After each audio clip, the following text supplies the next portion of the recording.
Welcome to Often Pacing on Tab Radio Racing and Sport. Tim Walker will be joined by Matt Young and Oliver Cownie as they delve into the form for today's Pinjarra harness meeting, as well as an early look at tomorrow's meeting at Gloucester Park. We are Often Pacing. Great to have your company this Monday morning on Often Pacing, a slightly earlier than usual starting time this morning, because we have got so much to work through between now and 10 o'clock. And Cameron Brown, the head of harness, is going to join us in the studio in a couple of moments' time. Tim Walker with you. Great to have your company. As I said, plenty to work through this morning on the program, and we're going to get stuck straight into it because we have got Matt Young and Ollie Cownie that are standing by, ready to go. Matt, to you firstly, a very good morning. Good morning, Tim. Good morning, everyone. And Ollie, good morning to you. Good morning, Tim. Good morning, Matt. Good to be on.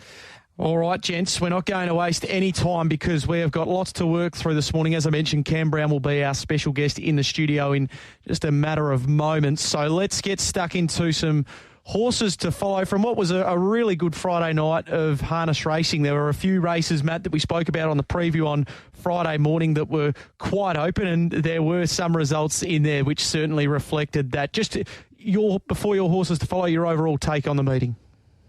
Yeah, I thought it was a good meeting, and there was some depth, and we saw some good performances of horses dropping from high grade back down. Let's say how Dow Jones was able to win from the breeze. It was a good run. So, yeah, it was a really interesting night and tactically a fascinating night. And your three horses to follow before we get Ollie's thoughts on the meeting. Johnny Lombo, I'm doubling down. I thought he was one to follow last week, and he went to the line bolting again. Look, I'm putting a little asterisk next to his name. I want to see him go back to the country tracks, and I think that's where you need to follow him. Once he goes there, I think he's ready to win. I still think he can earn in town, but that's sort of where I think he's ready to win. Eaton Rock, I thought, was quite a good effort on Friday night. The horse is a much better horse, following speed, sort of on the rail, and that seems to be where he does his best work, and he hit the line well 2 starts ago. But Friday night he was in the moving line, he did a little bit early.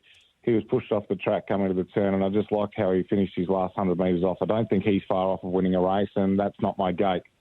Was pretty unlucky in the Trotters event. Zigged when probably should have zagged, but at the same time, I just like the way she really closed off her last 150 metres, and she really ran through the line nicely. And I thought she's come back well, so I think there'll be a race for her pretty soon. So Johnny Lombo, Eaton Rock, and that's not my gate. Hopefully a winner out of those three going forward. All right, Ollie, what was your take overall on the night of pacing here on Friday night?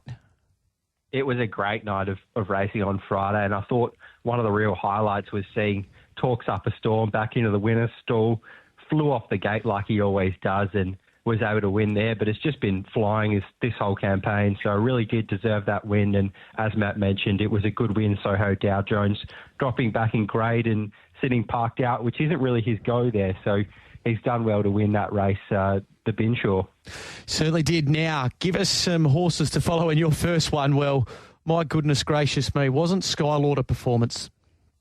It was absolutely incredible, and you can't miss it, but I think there's just so much more to come from this horse. He sat right out the back and flew into it, and Russell Betts clocked him going a pair of 27s on the way home, which is just incredible there off the track at Gloucester Park. So despite him sort of being a horse you couldn't miss, I think there's a lot to come, and Jocelyn said he'd probably need that run, so there's every chance he gets even better off the back of that. My next horse to follow was in that Binshaw race. I thought Chivalry was absolutely fantastic there. He burned off the gate in the early stages looking for the lead. He showed great gate speed there, and then he burned a little bit to try and hold out Soho Dow Jones, who he then let past him, and he hit the line really well late. So I think Chivalry is a horse that can keep stepping up in grade moving forward, and definitely with that gate speed, he's going to be hard to beat in some of these better races. And then my last horse to follow was in race 9, Benji. I think this horse is just going super at the moment and just can't draw a barrier, or drew barrier 9 on Friday and was working into it great and ran on super, but just an impossible task from barrier 9 there. And the winner, Sugar Street, I actually think is quite a nice horse as well when he puts his mind to the job. So I think Benji there can win a race soon when he draws a better barrier. All right, so for Matt, Johnny Lombo, Eaton Rock, That's Not My Gators horses to follow. Ollie, happy to follow Skylord, Chivalry and Benji. So we turn our attention to Pinjarra today, and Ollie, we will let you go first here because you are going to have your first bet of the day in race number 2. Race 2, it's going to be a really interesting race, this one. I thought Pecunious could zip off the gate in the early stages and potentially hand over to the very smart Madame Publisher. I thought last start she looked the winner there, Pecunious, and just didn't quite finish it off late. Her recent starts have been really good, and one thing she's added to her repertoire is her gate speed, which she didn't previously have. So if she can hold in the early stages and then hand over to Madam Publisher, I can easily see her running second at decent value there. All right, so race 3, I've got... Yep, race 3. Race 3, I've got the Merrymaker in this one, which I was really keen on when Crunch the Numbers was in the race, but now Crunch the Numbers have come out, so it makes it a little bit awkward, but I'm still quite keen on this horse. I think he's got a lot of ability and definitely still can figure from the very awkward draw. Got shuffled back 2 runs ago before hitting the line really nicely behind Beat It Like Becca. Drew awkwardly last start and then was running on really well in the later stages behind Captain Sterling, which looks pretty good form for this sort of race. So despite needing a little bit of luck, I think the Merrymaker can be very hard to beat in race 3. And later in the day? In race 9, Spinner of Yarns, I thought, is racing consistently without being able to break through for a win. I think he has options in the early stages and can either settle 3 pegs or look for cover in the running line. Probably happy to be against Major Class, who's likely to be a short price and is backing up after a pretty tough run there on Saturday night after going forward and dropping out in the later stages. So I'm pretty keen to back Spinner of Yarns in that race each way. All right, so that is race 2, Pecunious, race 3, the Merrymaker, and race 9, Spinner of Yarns on the each way basis for Ollie today. Matt, you're also going to be playing in race number 3. Your first standout here?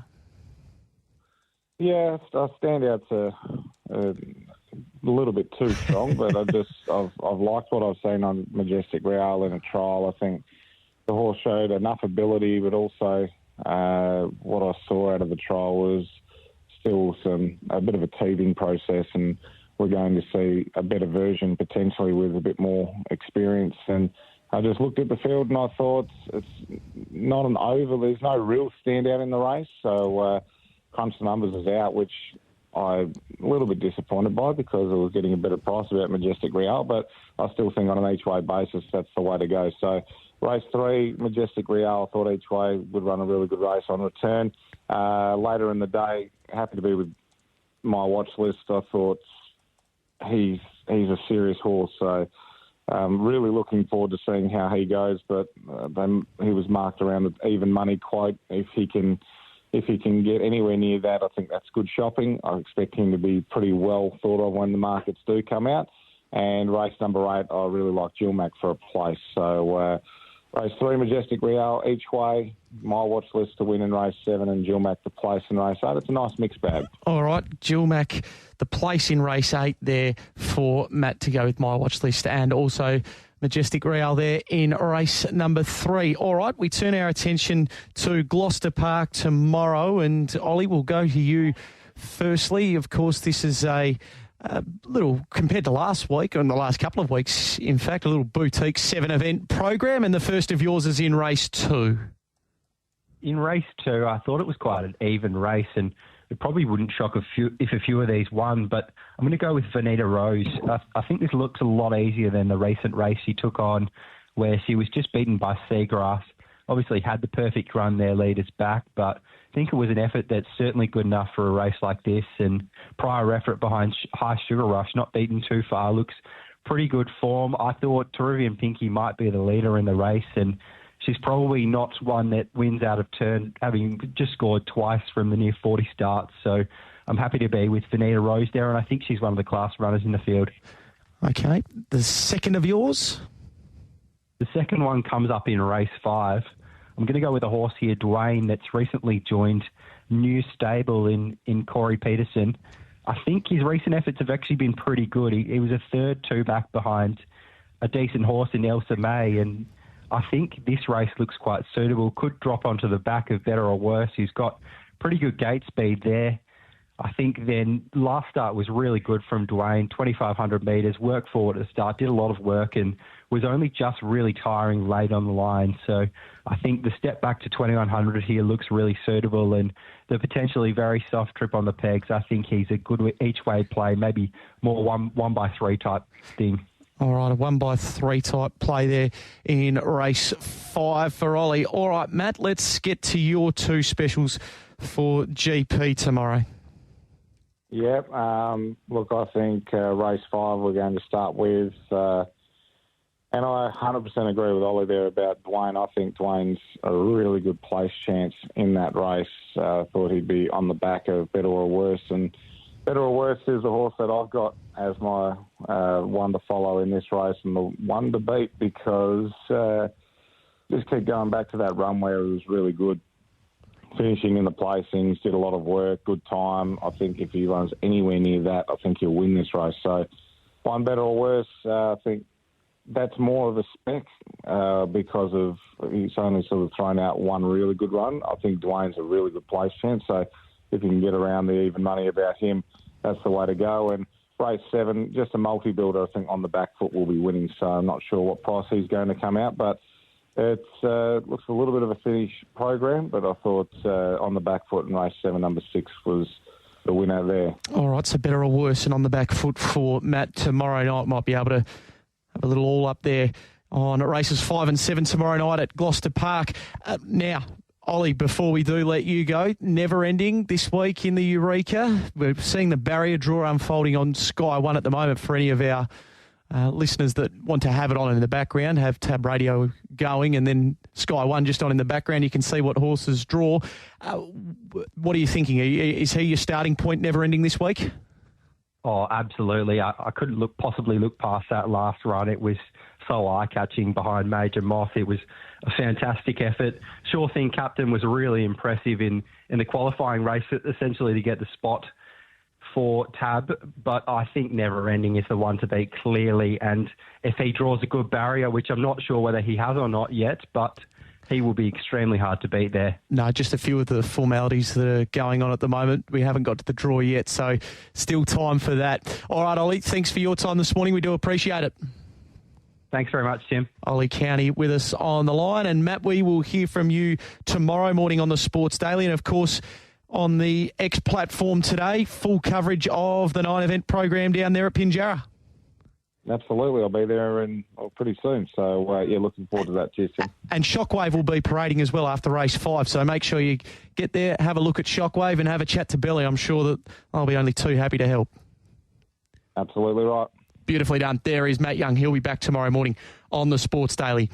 Our head of harness racing, Cameron Brown, he will join us on the other side of the break on Off and Pacing. Imagine what you could be buying instead. For free and confidential support, visit gamblinghelpline.org.au. On Tab Radio, Racing and Sport, this is Off and Pacing. It is great to have your company on this Monday morning on Off and Pacing. Tim Walker with you. We've just had our segment with Ollie Cownie and Matt Young. We've just slid things up the batting order a little bit today because we have got our head of harness racing at Racing WA with us on the program this morning, and that is Cameron Brown, because there is plenty happening in the harness racing space. It's great to have him along for the next 20 minutes or so, and if you have got any questions for him, you can fire them in on the Retrovision text line 0427 789 571, but there is a lot of ground to cover with him today. Cameron, good morning to you. Hey, Tim, how are you? Going very well. Tell us, you've come in this morning into the studios here at Gloucester Park, and it's a big day in the harness racing space. Yeah, absolutely. A lot going on. And first and foremost, of course, our barrier draws for W night this afternoon at Pinjarra. And should be a terrific night of racing, celebrating all things Westbred on Friday night with two, of course, Group 1s for the 2-year-olds and the 100 grand races for the 3-year-olds as well. So it should be a sensational night on Friday night. And we only just have to look across at Never Ending at the moment, of course, a Westbred horse, and it can really show how well our Westbred horses go across the country. All right, more on that at the back end of the program this morning, but there's a mail out that's going out to industry today. Is that correct? Yeah, absolutely, Tim. Today's the first day of 6 weeks as we consult on time slots and venues going forward. It's a lot of work that we've done in the background really for a couple of years as to, one, ascertaining that harness racing clearly faces significant challenges going forward, and we need to change for better. And as part of this, today we're starting a 6-week consultation period. We're going out to everyone we can and inviting feedback from everyone and anyone about what we do, about where and when we race going forward. All right. Now, let's just have a look and break down some of the key parts of this. So, clearly there's been a downturn in wagering across the nation, and that's not just WA exclusive, clearly. On the back of COVID, it had a really good time of it through COVID. So, harness racing here in the West, what's been the impact of that wagering downturn? Yeah, harness racing in WA is certainly not immune to the nationwide downturn as we know it, and you have to be, I suppose, living under a rock to not see that.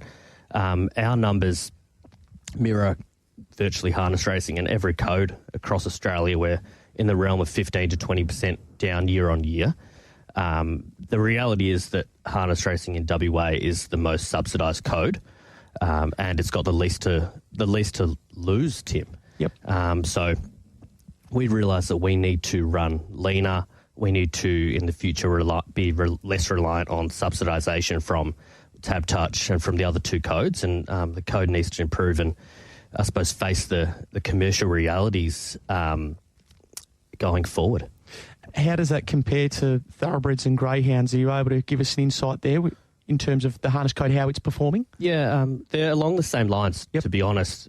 We see slightly different each month, but the three codes are down similar 15 to 20% Yep. levels year on year. So, look, it's an issue facing everywhere across Australia. Certainly Harness Racing Victoria is one that are facing many of the same challenges as what we are. The reality is that harness racing in WA will always need to be subsidised to an extent to survive. Yep. And we need to just, I suppose, ensure that the subsidisation levels are as low as possible going forward, and the sport's doing everything it can to give itself the best chance. So just for those that may not be across it, how WA harness racing is funded. So you touched on the subsidisation there. How does that look at an in-depth look at that if we can? So we get what's called race fields fees from, that's when if you lay a bet on WA harness, it doesn't matter where you bet, we'll collect the same fee, whether you bet at Tab Touch or on any of the corporates or the Green Tab. We get those fees, which is, of course, a great source of revenue. We also get fees from the point of consumption tax, which is obviously the state-based tax. And then thirdly, we get funded by Tab Touch and the other two codes and effectively through Tab Touch profits. So what we're trying to do is lessen the reliance on the subsidisation. We know that there's not a money tree out the back, and with the downturn in wagering across the nation, we need to ensure that we're leaner, we're more efficient, and we're doing everything we can.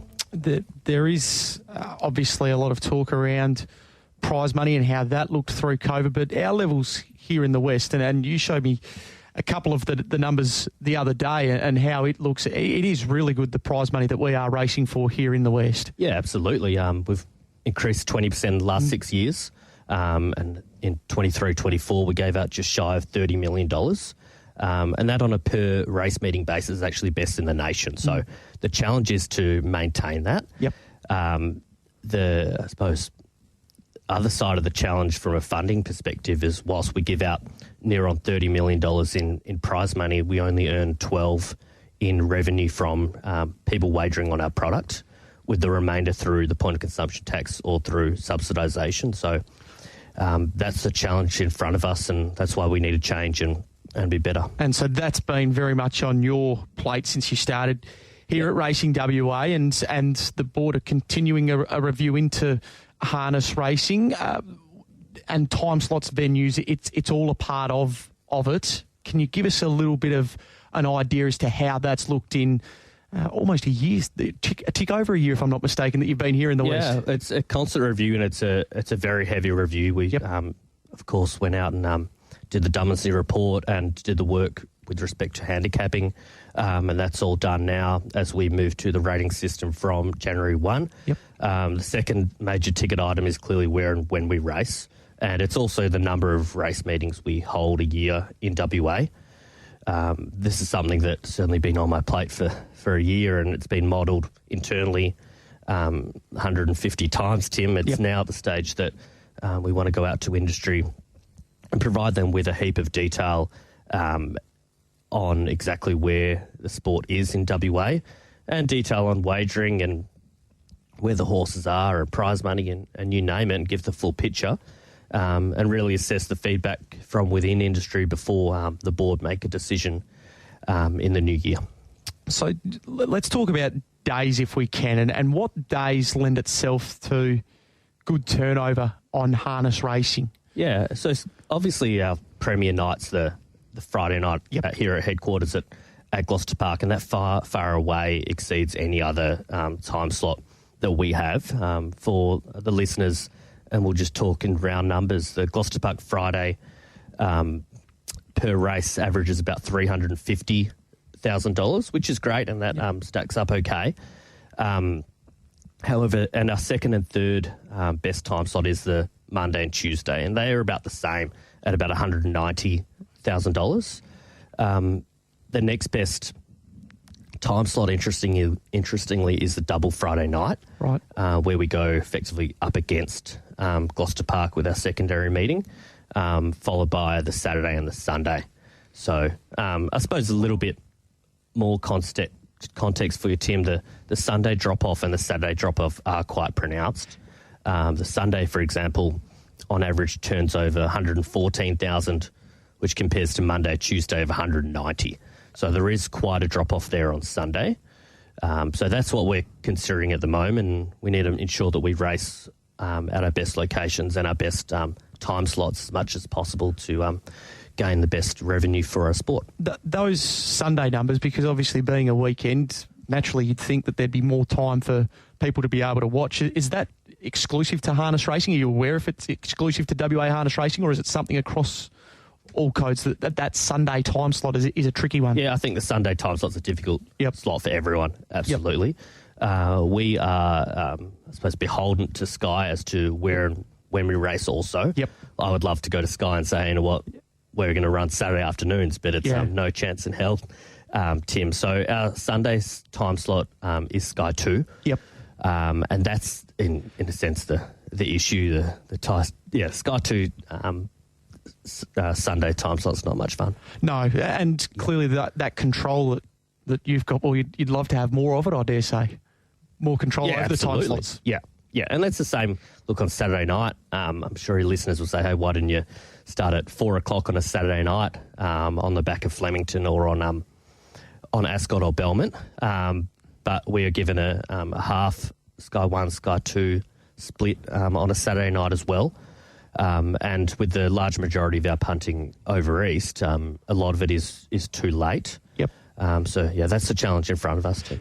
Can I just ask, recently we had an earlier start on Fridays. We tried the earlier starts on Fridays at Gloucester Park, and we know that the meetings have come forward as early as 4:15, and certainly on Friday just gone it was 10 to 5, a touch after 10 to 5, and it meant that the meeting finished just after 9 o'clock. So the balance of the early races being on Sky 2, but at least getting into a time zone that's friendly to the East Coast, as opposed to being on Sky 1 and being in that really late time zone on the East Coast. What's the balance, and how do you go about striking it? Early data shows that it really works. I suppose there's two sides to it. It's one, we're taking the earlier slot, which will clearly be on Sky 2.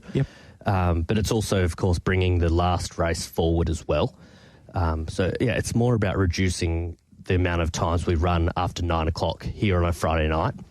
And our early data is, whilst we do have a bit of a 6-week data delay, which makes it less ideal than to look at all my data.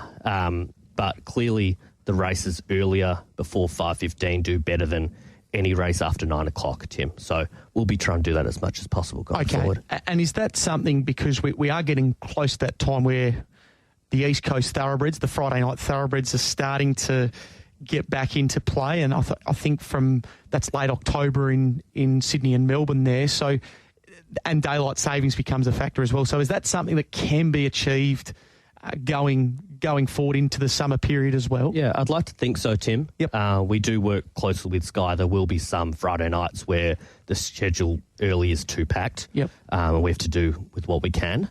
But we'll keep working with Sky and, of course, Gloucester Park to ensure that we can chip in a little bit earlier, whether it's 1 or 2 slots.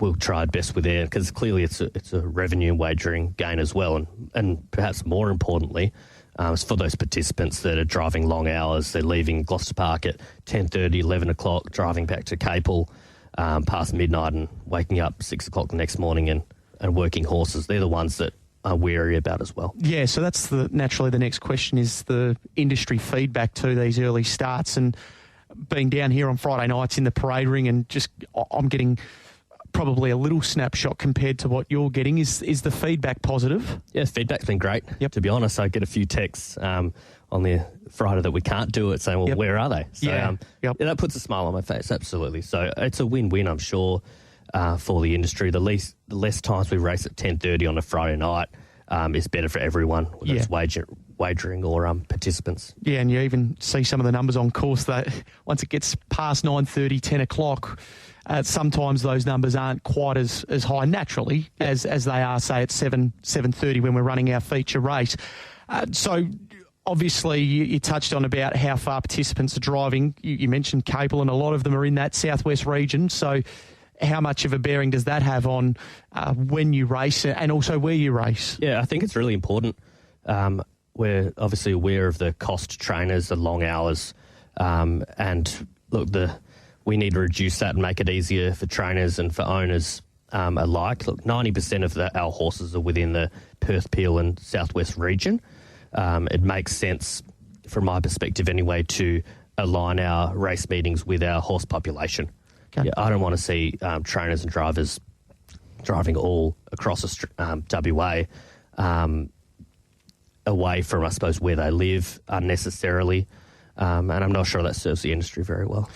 We're not asking for any changes that are asking to preempt any changes here from this review. That will obviously play out in time. But is there merit in perhaps condensing some of these places where we do race and having short, sharp seasons there? Is there merit in that, like we see at Bustleton, which seems to be pretty well attended and also well attended in terms of fans that are going through the gates, racegoers that are going through the gates at that time of the year? Yeah, I think everything's got to be on the table, Tim, absolutely.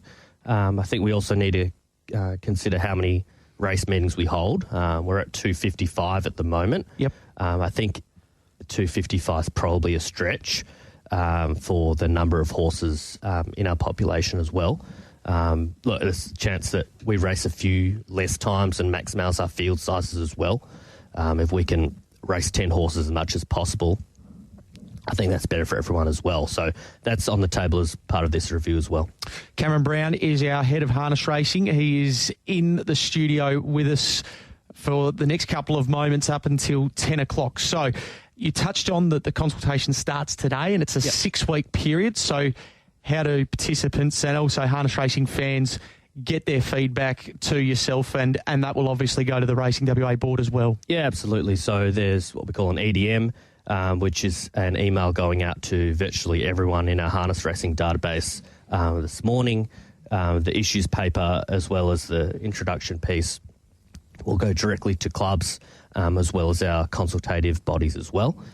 And it will be on the Racing WA website too. There is a lengthy issues paper that accompanies the summary, so people have got a really good idea of the challenges of the sport. So, 6-week period through to the 13th of October, and all feedback will be to our industry feedback email at rawa.com.au. Okay, all right, you can send that on through, and then by further extent of that, we get that 6-week period done. Is when will a decision be made at board level and the changes implemented from? Yeah, well, we're going to do this properly. So we'll take all feedback on board, we'll collate it, and we'll go to the full board.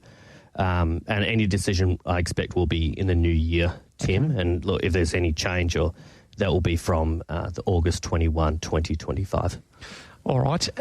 Naturally, change, it happens. Change is a part of it. It's a part of not just harness racing. It's a part of the 3 codes as well as those that perhaps may not be in favour of changing things. They're able to get in touch as well, share their concerns if things are happening and they're happy with how they're going. They can jump on and all of that feedback is listened to as well. It's all feedback that's open here. Yeah, absolutely. Yep. We understand this will be clearly changes have to be made. They're going to be difficult. Yep. And they're going to affect a whole range of people going forward. So we're really interested in the feedback and making it an open and transparent process. Yep. As I said, all feedback will be collated and provided to the board for we'll go back and make a decision following that.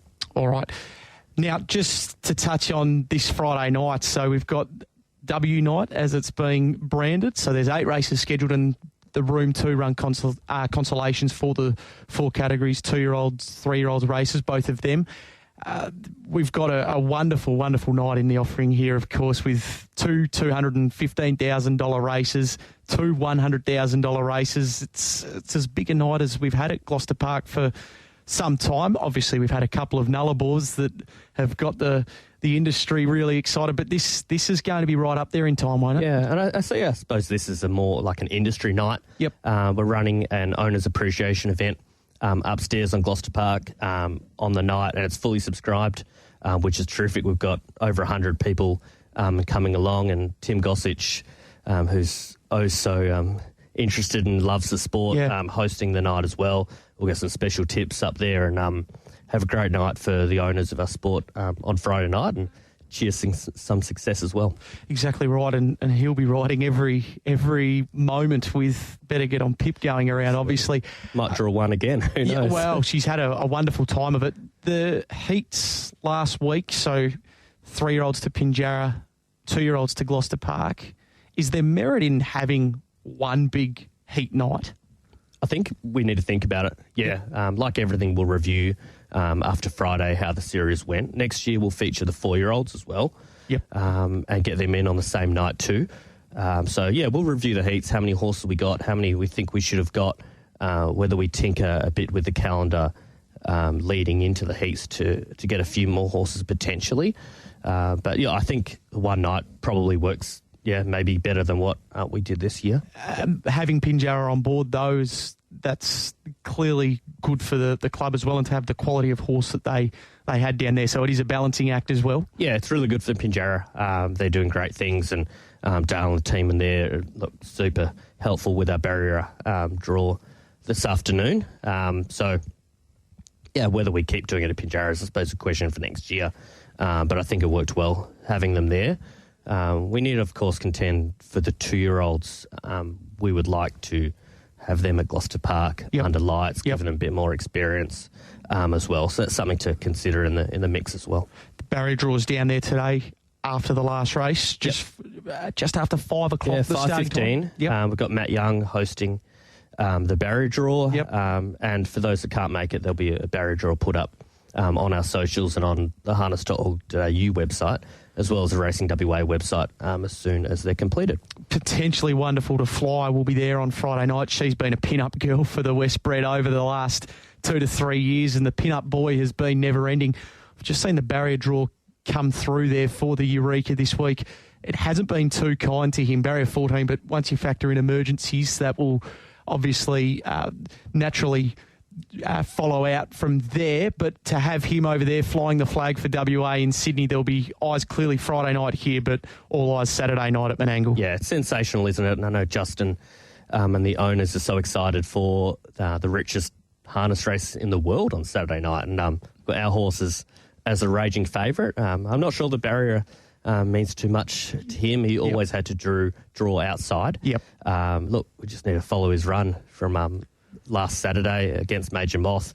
It was a sensational run. So, look, if he repeats that, he's got to be right up to it. Yeah, it's fantastic for WA to have representation in the world's richest harness race, and hopefully he can get back here as well for another one of the richest harness races in the world, and that is the Nullarbor early next year. I'm sure there's already a lot of interest in next year's Western Trilogy. Yeah, it's exciting, isn't it? Yep. It's turned into such a fantastic week for all 3 codes. Yep. So hopefully we can keep working on that and make it even bigger and better next year, Tim. There's been a lot of ground to cover over the last 20-odd minutes with you, Cam. We do appreciate you coming in the studio this morning. It won't be the last time we have you in. I'm sure there'll be more that unfolds over this next 6 weeks. But just for anyone that might have just missed it before, anyone that wants to submit feedback during this 6-week process, they can jump on the Racing WA website. There's an email there as well. Yeah, everything should be on the Racing WA website as of 10 o'clock right now. Yep. If they've got any queries, they can ask the team or myself. But looking forward to the next 6 weeks and what flows on after that, Tim. Brilliant. Thanks for coming in this morning. Perfect, thank you. The head of harness racing with us at Racing WA here in our Gloucester Park studio, Cameron Brown. This will be on the podcast, tabradio.com.au, Apple Podcasts and Spotify. So if you missed any of that chat, you can catch up with it on the podcast very, very shortly. All right, that is us done for another edition of Off and Pacing. There's been plenty to work through. Good luck to Never Ending on Saturday night in the Eureka. We'll tidy it all up next Monday morning on the program. As I said earlier on as well, Matt Young will be down there on the harness, the Racing WA Harness X page today, and there'll also be some graphics of the 4 barrier draws this evening. Thanks for your company this morning. We'll be back again next week. In the meantime, we've got race day coming up here on Tab Radio.